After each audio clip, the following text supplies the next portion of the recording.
آج دنیا میں جو حالات ہم دیکھ رہے ہیں، ظالموں کا ظلم عروج کو پہنچا ہوا ہے،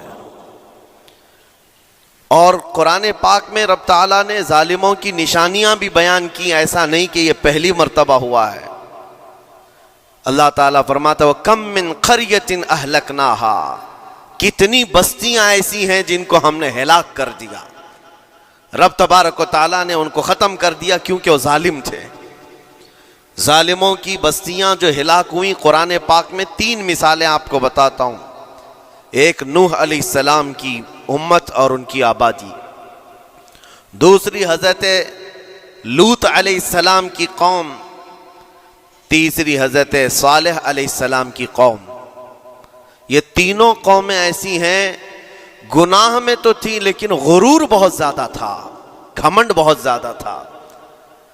آج کے دور میں اگر کسی کے پاس پیٹروٹ میزائل ہیں اور بم بارود کی طاقت رکھتا ہے، نیوکلیئر پاور ہے، تو وہ یہ سمجھتا ہے مجھے کوئی شکست نہیں دے سکتا۔ یہ ہر دور میں ظالموں کا خواب رہا ہے، ہر دور میں ظالم اسی طرح کی فکر رکھتے ہیں۔ نوح علیہ السلام کی قوم بہت مضبوط قوم سمجھی جاتی تھی۔ اللہ تعالیٰ نے اپنے نبی کو جب حکم فرمایا کہ آپ ایک کشتی بنائیں بہت بڑی، تو وہ آپ کا مذاق اڑاتے تھے۔ یہاں دور دراز کہیں نہ ندی ہے، نہ نالا ہے، نہ سمندر ہے، کشتی کس میں چلاؤ گے؟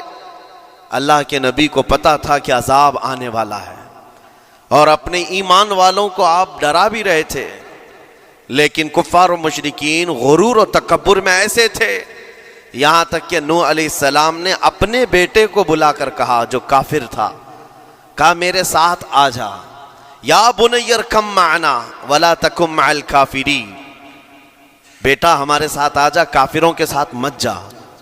اس نے کیا کہا؟ قال سآوی الی الجبل یعصمنی من الماء، میں تو پہاڑ کی اونچی چوٹی پر چلا جاؤں گا، تمہارا پانی مجھے کچھ نہیں کر سکے گا۔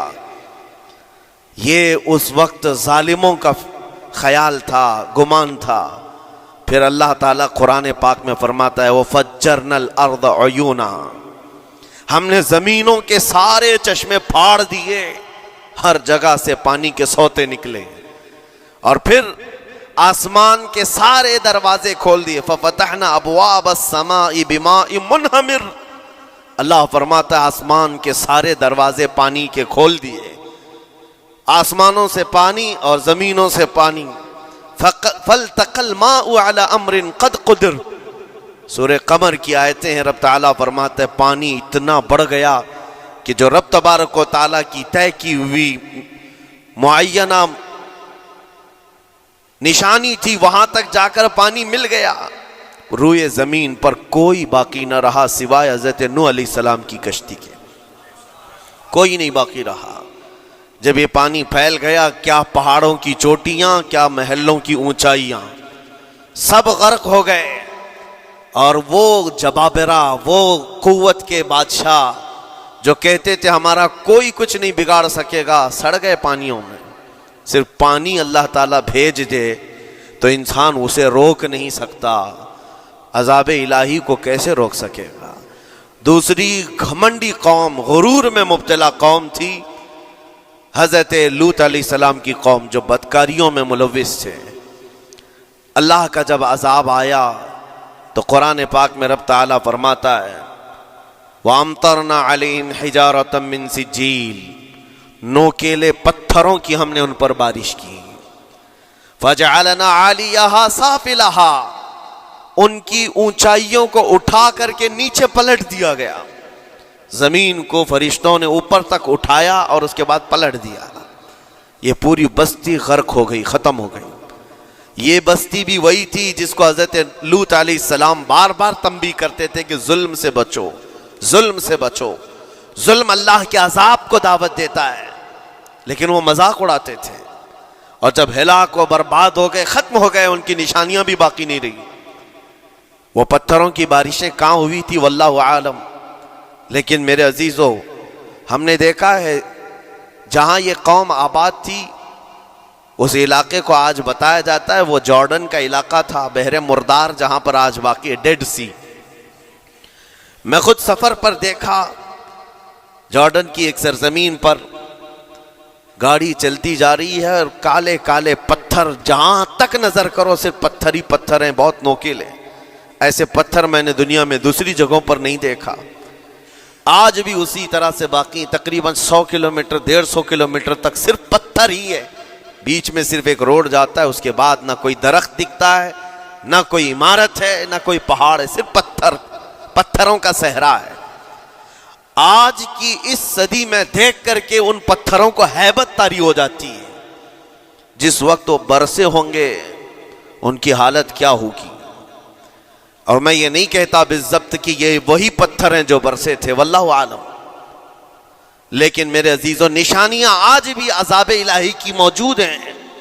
تیسری قوم تھی قوم شعیب اور قوم صالح علیہ السلام۔ یہ دونوں قوموں کے بارے میں ذکر کرتا ہوں۔ حضرت شعیب علیہ السلام کی قوم صرف ناپ تول میں کمی کرتی اور کفر و شرک بھی کرتے۔ شعیب علیہ السلام ان کو روکتے تو وہ ان کا بھی مذاق اڑاتے، اور جب عذاب الہی کے آنے کی بات کیا تو جانتے ہیں کیا کہا انہوں نے؟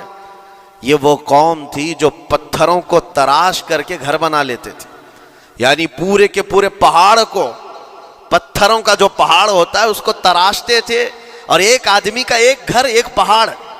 آج کے دور میں ساری بلڈوزر مل کر کے نہیں کر پائیں، مشینیں مل کر نہ کر پائیں، وہ اس وقت کے لوگ بھاری بھرکم تھے، جسامت والے تھے، طاقت والے تھے، جب وہ اپنے رہنے کے لیے ایک پہاڑ کو تراش سکتے تھے۔ 4000 سال پہلے کی بات کر رہا ہوں۔ اس وقت میرے خیال سے وہ اپنے زمانے کے سب سے بڑے ماڈرن لوگ یا ترقی یافتہ لوگ کہلاتے ہوں گے، سب سے زیادہ ترقی یافتہ کہلاتے ہوں گے۔ جیسے آج لوگوں کو لگتا ہے رشیا اور امریکہ بہت پہنچے ہوئے ہیں ٹیکنالوجی میں، اس دور کے وہ لوگ سب سے بڑی طاقت کے رکھنے والے تھے۔